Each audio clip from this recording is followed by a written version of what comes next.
Definitely a confusing string of arrests, all stemming from this investigation into, quote, a homicide that occurred in May of 2024.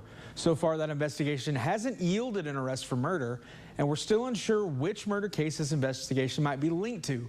But we can say it's certainly unraveled a web of connected criminal activity. Now, we're going to walk through it, so stick with me. It's a little bit messy, to say the least. Everything is connected to this man, Elmondo Gildon. He's the one common thread among all of the arrests that have been made in this investigation. That began in late March with 3 arrests for aggravated perjury linked to the investigation into Gildon.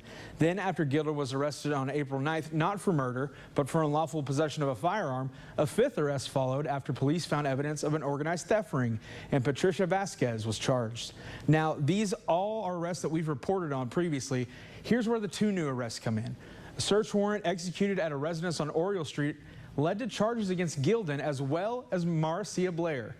Police say she has previous felony convictions. She was living at the residence where they found 2 firearms during their search, and records showed that she had a warrant for a stalking charge. She was arrested on Monday and posted bond the next day. Now, back to that organized theft ring that police uncovered during their investigation.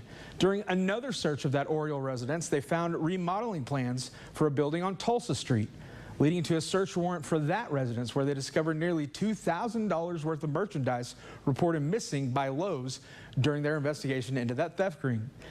They learned the property belonged to Jessica Jones, who police say was romantically involved with Gildon, and they may also be business partners. She was arrested on Saturday and posted her bond on Sunday on a charge of organized retail theft. Kaylee Lunn, the former vice president of commercial lending at what is now Prosperity Bank, pleaded guilty in July to a federal charge of wire fraud stemming from 2020 during the COVID-19 pandemic, when, according to federal court documents, she used her position to secure PPP loans under false pretenses, allegedly using the identities of others to initiate the fraudulent loans. Due to federal regulations, I was not allowed to bring a camera or any electronics whatsoever inside the actual courthouse. However, I was allowed to sit inside the U.S. District Court for the hearing in its entirety. U.S. District Court Judge Reed O'Connor called Lunn's case just before 9:15 on Friday morning, presenting a possible punishment range between 70 and 87 months in a federal prison. Lunn's defense attorney Dustin Nims began by painting a picture of a person under tremendous pressure who used spending as a way to attempt to cope with the stress. He called it, quote, a perfect storm, adding that before she knew it, Lunn was in over her head, calling her, quote, a good person from a good family who did something wrong. Lunn's mother then addressed Judge O'Connor, saying that what her daughter did was, quote, totally out of character, adding that she and her husband were devastated. Quote, she's a good mother and a good person who made a very serious mistake. Kaylee Lunn then spoke for herself, becoming visibly emotional almost instantly, telling Judge O'Connor through tears, quote, I take full responsibility, apologizing to her family and the community for, quote, abusing her power and misleading people who trusted her. Judge O'Connor then issued the court's sentence, 48 months in a federal prison, followed by a year of supervised release.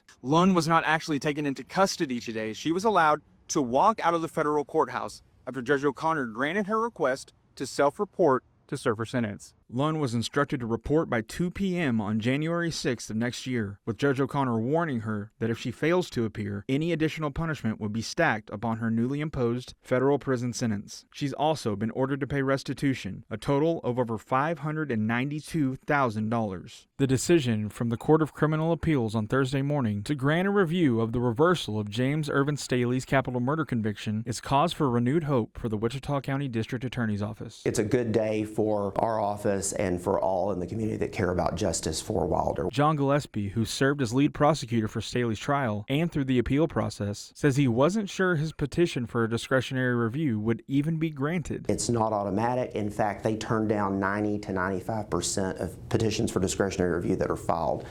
So we knew it was an uphill battle. It's been a fight since March 6, 2025, when the Second Court of Appeals decision came down. It was a day that left many members of the Wichita Falls community who'd been crying out for justice justice for Wilder McDaniel for years, feeling angry, confused, and numb, perhaps none more so than Gillespie himself. I think they got the law wrong. I don't think the law required them to make the decision that they did. It all stems from the evidence that was obtained by police that came from a search of Staley's electronic devices. Most of all, a shocking video of Staley slapping Wilder with full force in his sleep. The Court of Appeals reversed the conviction based upon the search warrant affidavit. They said it was insufficient. They came to that decision due to another piece of case law from an appeal case in Texas, Baldwin versus State. That basically said, if you have probable cause for a crime, there has to be a factual tie or connection to the devices, the electronic devices to be searched. I always explain it as like a red cord. The appellate court ruling that there wasn't a nexus in Staley's case, but Gillespie hasn't wavered in his opinion that there absolutely was. The devices in that home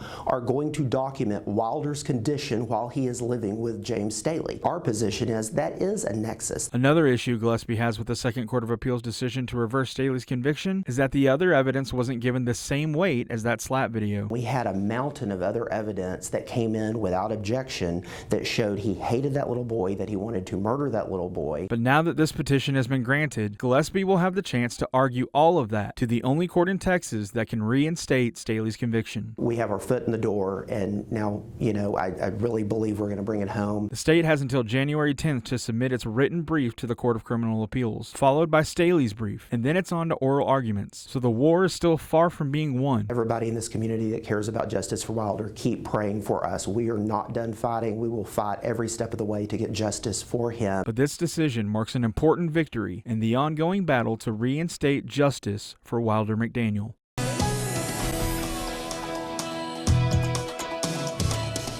Well, we know we just saw Josh Hoggard minutes ago, but we do now know the verdict of Cindi Baker in the Cindi Baker murder trial. So let's go ahead now and take it out to Josh Hoggard, who joins us now with the latest in this breaking story. Josh.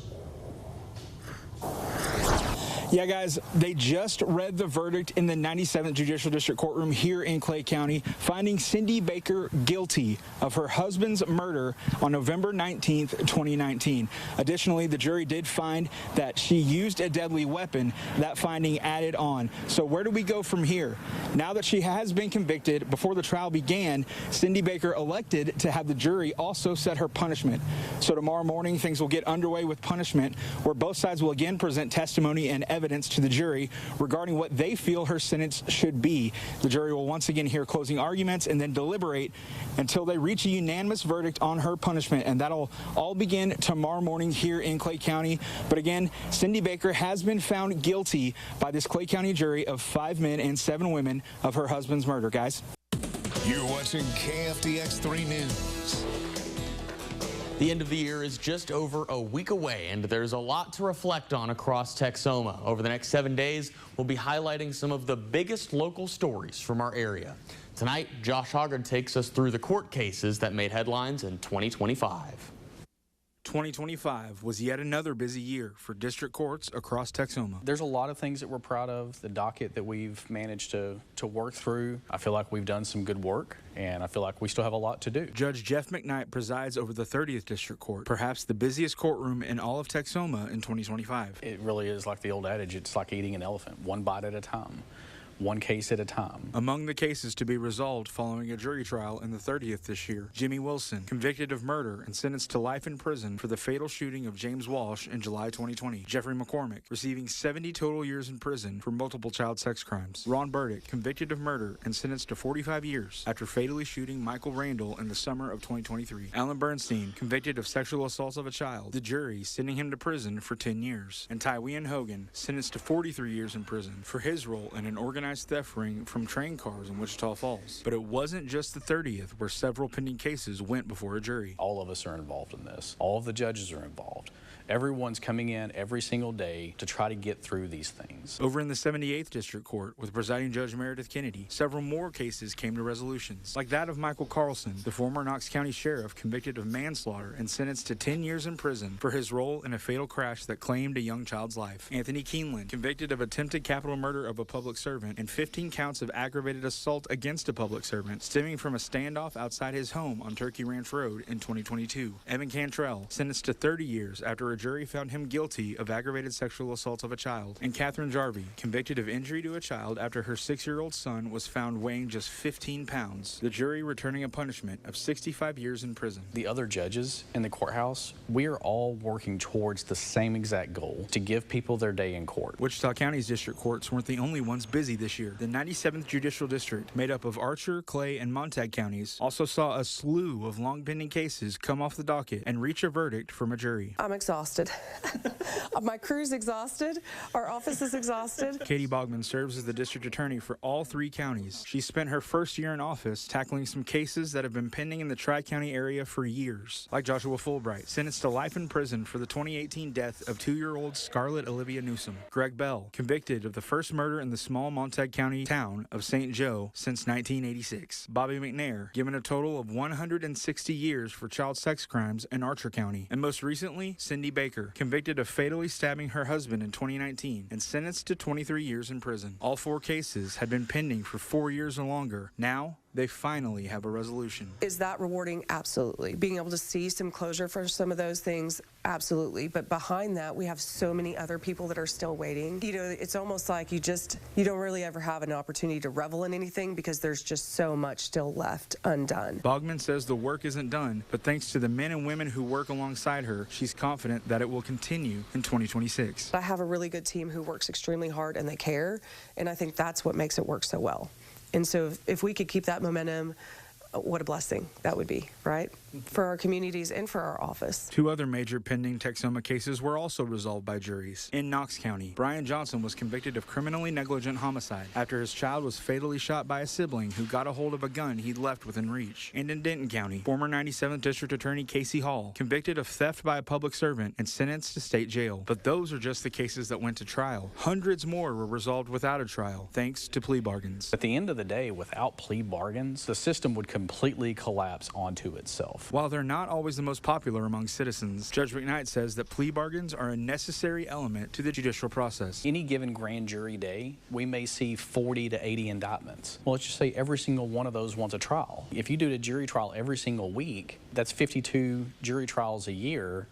You've just covered an entire year in 1 week worth of indictments. So without plea bargains, you can't achieve swift justice and swift resolution. Among the hundreds of cases resolved with a plea bargain in 2025, Jason Myers, charged with murder, pleading to a reduced manslaughter charge stemming from a fatal shooting near Scotland Park. Skylar Houston, pleading guilty to multiple counts of financial fraud against an elderly person. Freddie Brown, pleading guilty to multiple felonies, including the attempted break-in of a Wichita Falls elementary. Joel Broyles, pleading to multiple sex crimes against victims that were children at the time. DeMonta Bolton, pleading to aggravated sexual assault of a child. Allison Forvins, pleading to intoxicated manslaughter and a fatal crash in Wichita County. Nathaniel Moore, pleading to child sex crimes in exchange for a probation sentence. Willis Wellman, also pleading guilty to multiple child sex crimes. Marquan Griffin, agreeing to plead to the reduced charge of felony murder after he was indicted for capital murder for a fatal shooting in Wichita Falls. Brandon Curry, pleading guilty to a fentanyl-related murder. Paul Coleman, the former Wichita Falls pastor, pleading guilty to sexually assaulting children whose families attended his church. Matthew Sanchez and California DJ Jeff Danderand, both pleading guilty to online solicitation of a minor stemming from an undercover sting from the DPS. Cassie Cunningham, pleading to embezzling over $200,000 from Pickers Universe. And Jandriani Bell, Anthony Patterson's co-defendant, pleading to related human trafficking charges. Outside of Wichita County, multiple cases reached a resolution thanks to plea bargains. In Young County, Jasmine Alexis Smith, pleading to criminally negligent homicide of her young child. Also in Young County, William Ball, sentenced to 65 years for possessing child pornography. In Knox County, Angelia Smith, pleading to charges related to her husband Brian Johnson's case. In Wilbarger County, Miguel de la Cruz, a former business owner, pleading to sexual assault of a child. Also in Wilbarger, Jacob Kahn, pleading to manslaughter from a fatal wreck that claimed the life of 90-year-old Earl Holt. In Jack County, Sebastian Lindsay pleaded guilty to criminally negligent homicide stemming from the death of a Jacksboro teen. And in Clay County, Sarah Newsom, Olivia Newsom's mother, pleading to charges connected to Joshua Fulbright's case. That's still just scratching the surface of the progress made, but also of the cases that are still left to be prosecuted. You're never done in this job. There's never an end end where you get to the last case and that's all you'll ever have. There's always more coming in behind it. And there's still plenty of major cases on the dockets for Texoma District Courts in 2026. The local prosecutors are ready to tackle the challenge head on and keep the wheels of justice turning in Texoma.